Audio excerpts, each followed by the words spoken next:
Ya, selamat pagi. Hari ini mau sharing itu adalah perintah Tuhan untuk financial point of view. Jadi Tuhan sangat jelas perintah tentang keuangan kita. Bagaimana caranya untuk menerima berkat? Kita harus menjaga untuk bagaimana keuangan kita sendiri. Jadi saya lihat Ayub itu adalah salah satu yang contoh yang sangat baik. Dia seorang laki-laki di tanah Uz, bernamanya Ayub. Orang itu saleh dan jujur juga dan takut akan Tuhan, apalagi dia menjauhi kejahatan. Jadi orangnya sangat bagus, orang jujur, saleh.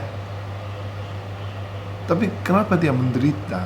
Karena menurut iblis ini, karena dia kaya, karena dia orang baik, karena banyak ada uang. Kalau uang yang ini ambil atau mempunyai harta dia telah ambil, pasti dia akan jauhi Daud dari Tuhan, apalagi mengutuki. Nah, itu bukan hanya Ayub saja, tapi kita sebenarnya mencari uang, mencari kaya juga. Tapi banyak orang, sebenarnya saya melihat orang kaya, setelah kaya ya dia lupa Tuhan. Setelah kaya dia konsentrasi kepada mammon, akhirnya dia lupa Tuhan. Oleh karena itu perintah itu sangat jelas kepada kita, yang 3 macam menurut firman Tuhan. Yang pertama, matikanlah dalam dirimu serakahan atau peranggaran itu. harus matikanlah. 탐욕을 끊어라. 하나님이 주신 우리 재정에 관해서 첫 번째는 탐욕을 끊어라. harus matikanlah dalam dirimu keserakahan atau pelanggarannya. Kenapa seperti itu? 1 Timotius pasal 6 ayat 10 kita coba cari. 1 Timotius pasal 6 ayat 10. 디모데전서 6장 10절.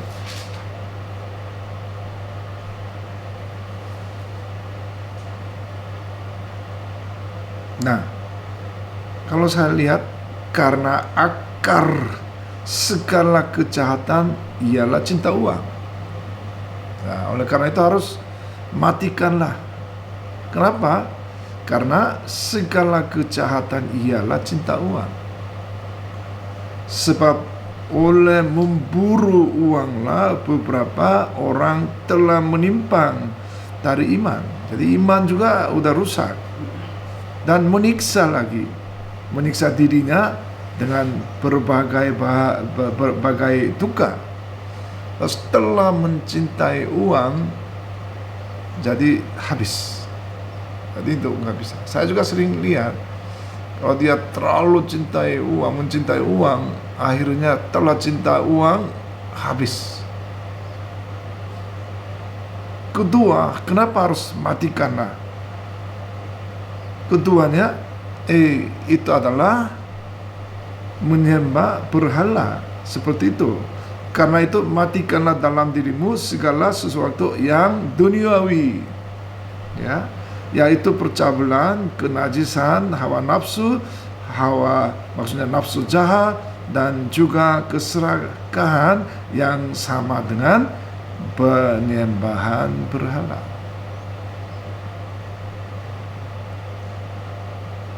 우리가 돈을 너무 사랑하는 것 자체가 이것이 하나의 우상숭배. Ini dalam hati kita bagaimana bisa lebih cintai daripada Tuhan, itu adalah semuanya itu berhala. Ketiga lagi, Lukas pasal 16 ayat 13, jangan seorang hamba tidak dapat mengabdi kepada dua tuan. Jadi maksudnya dalam hati ada yang tuannya uang, satu lagi tuannya Tuhan. Nah itu nggak bisa, itu tidak mengabdi. Tuhan itu nggak setuju. Tuhan memilih kita bukan untuk tujuan kita melayani atau mengabdi kepada lain juga. Jadi Allah satu, konsentrasi atau melayani kepada Tuhan saja. Tapi bangsa Israel itu selalu menyembah atau dia melayani dua, satunya uang mamon, satunya di Tuhan. Kadang-kadang mengikuti Tuhan, kadang-kadang mengikuti uang juga. Ini enggak boleh. Jadi jangan sampai dua, mengabdi kepada dua tuan itu. Keempat, Yakobus pasal 25 itu adalah Tuhan memilih orang miskin untuk apa? Itu tujuannya Tuhan memilih miskin oleh dunia ini untuk menjadi kaya dalam iman dan menjadi ahli waris kerajaan yang telah dijanjikannya. Maksudnya orang yang miskin, Tuhan memilih orang miskin supaya gimana? Menerima waris kerajaan surga itu. Karena Tuhan ada di dalam hati, itu sebenarnya bukan yang kita miskin. Itu untuk supaya menerima waris maksudnya kerajaan surga. Itu tujuannya. Jadi oleh karena itu jangan salah paham, orang miskin itu adalah semacam untuk Tuhan, maksudnya Tuhan tidak berkati, bukan. Itu tetap berkati, tetapi kita kadang-kadang ya bisa jadi kaya, bisa jadi miskin, itu adalah tergantung kedaulatan oleh Tuhan. 하나님의 주권이라는 거죠. Oleh karena itu, walaupun kita seorang miskin, ya itu tujuannya Tuhan mau pakai orang miskin supaya menjadi kaya. Kaya itu adalah menerima kerajaan surga ada di dalam hati. Nah akhirnya dia hidup kekal. Nah itu tujuannya sangat jelas itu. Kedua, tadi matikanlah segala pelanggarannya. Karena setelah mencintai uang itu adalah segala kejahatan itu muncul itu. Kedua, kita jangan khawatir tentang uang sebenarnya. Janganlah hendaknya kamu khawatir. Nah, Filipus pasal 4 ayat 6-7. Coba baca kita. Filipus pasal 4 ayat 6 dan 7.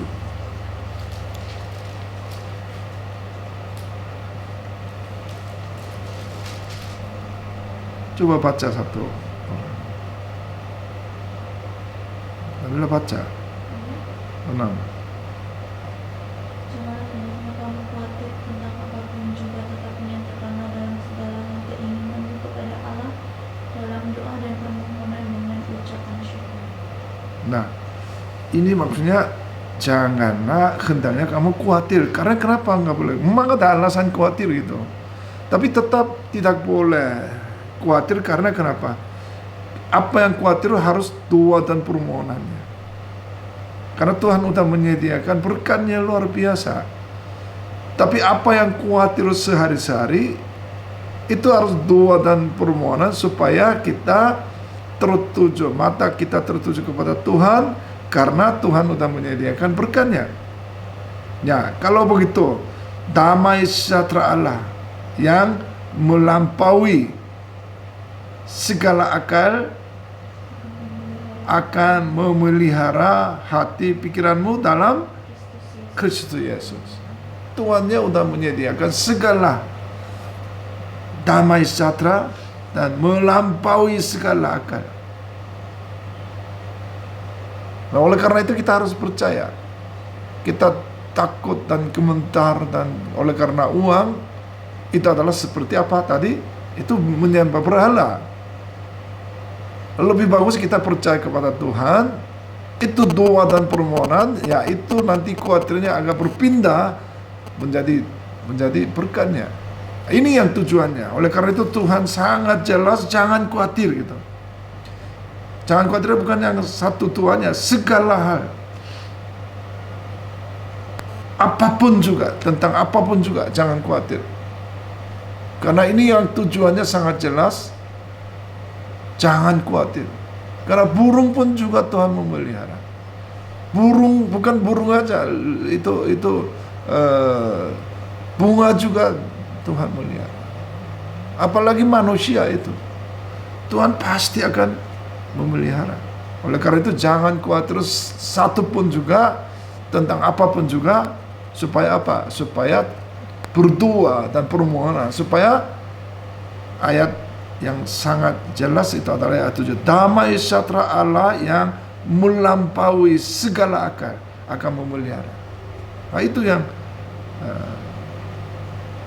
apalagi pasal 4 ayat 13, segala perkara dapat ku tanggung di dalam Dia yang memberi kekuatan kepadaku. Tuhan akan jawab semuanya.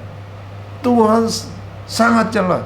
Tuhan akan tanggung jawab segala dalam Dia yang memberi kekuatan kepadaku.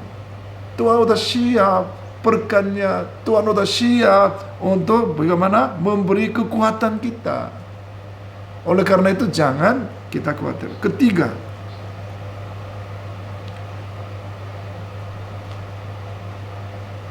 Matius pasal 6 ayat 19 antara 21. Jadi maksudnya janganlah kamu mengumpulkan harta di bumi. Harus gimana? Harus mengumpulkan bagaimana harta di surga. Karena kenapa? Karena mengumpulkan harta di bumi ini itu adalah merusakkannya dan mencuri, membongkar dan serta mencurinya. Ini dunia ini, harta apapun juga ini akan datang mencurinya. Itu merusakkannya. Habis ini gara-gara satu pun juga alasan itu bisa habis itu. Oleh karena itu jangan kita mengumpulkan harta di dunia. Harus mengumpulkan harta ini di atas surga. Itu yang sangat jelas. Nah, bukan hanya mengumpulkan untuk hanya di surga, tetapi bagaimana daripada habis uang atau daripada yang membongkar atau mencuri, lebih bagus memberi kepada orang lain. Kalau kita makan banyak atau yang segala kita hidup yang istimewa, apa bedanya? Sebenarnya ini sudah habis. Itu nggak ada artinya ditinggal di bumi ini. Kita mengumpulkan harta di surga. Itu yang firman-Nya yang sangat jelas hari ini. Yang pertama, matikanlah segala pelanggaran. Karena uang itu adalah jadi akar dari segala kejahatannya ini. Jadi kedua, ya jangan khawatir, Tuhan akan memelihara. Memang ada alasan khawatir juga, tapi alasan khawatir itu lebih baik berdoalah dan permohonanlah, supaya Tuhan menyediakan berkat yang luar biasa, apalagi memelihara hati dan pikirannya. Tambah lagi segala perkara dapat ketanggung di dalam Dia yang memberi kekuatannya. Ayat Tuhan siap untuk kekuatannya kepada kita. Supaya apa? Supaya menerima berkatnya. Ketiga, lebih bagus memberi, karena mengumpulkan harta di bumi akan habis. Tapi mengumpulkan harta di surga itu adalah memberi kepada orang lain, orang yang miskin, orang yang belum hidupnya jelas, itu yang memberi. Kejadian pasal 12 ayat 1, 2, 3 juga sangat jelas. Tuhan memilih Abraham juga. Untuk apa? Jadi dia sedang menyembah berhala, tetapi Tuhan memilih dia, dibenarkan dia.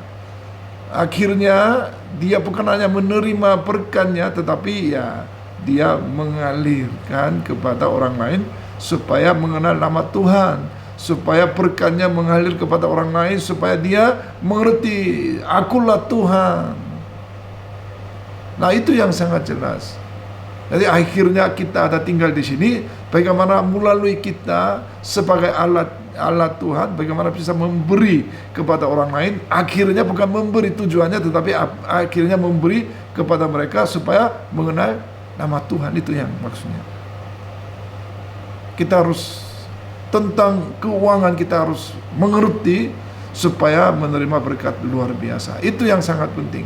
Walaupun kita masih nggak jelas, tetapi ingat kapan-kapan Tuhan akan memberkati kepada kita, itu pada dasarnya ini.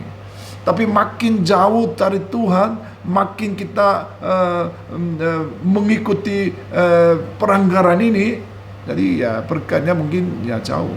Walaupun ada uang, itu akan mencuri, akan datang. Pencuri akan datang, habis itu. Menurut Alkitab, bukan menurut saya. Menurut Alkitab sangat jelas. Oleh karena itu jangan mengumpulkan harta di bumi. Lebih bagus memberi kepada orang lain. Itu adalah maksudnya mengumpulkan harta di sorga. Mari berdoa. Tuhan, hari ini keuangan, bagaimana caranya untuk melaksanakan kehidupan kita. Perintah 3 hal itu sangat penting bagi kita, kehidupan kita. Yang pertama, matikanlah segala pelanggaran, supaya kami yang lebih menerima berkatnya.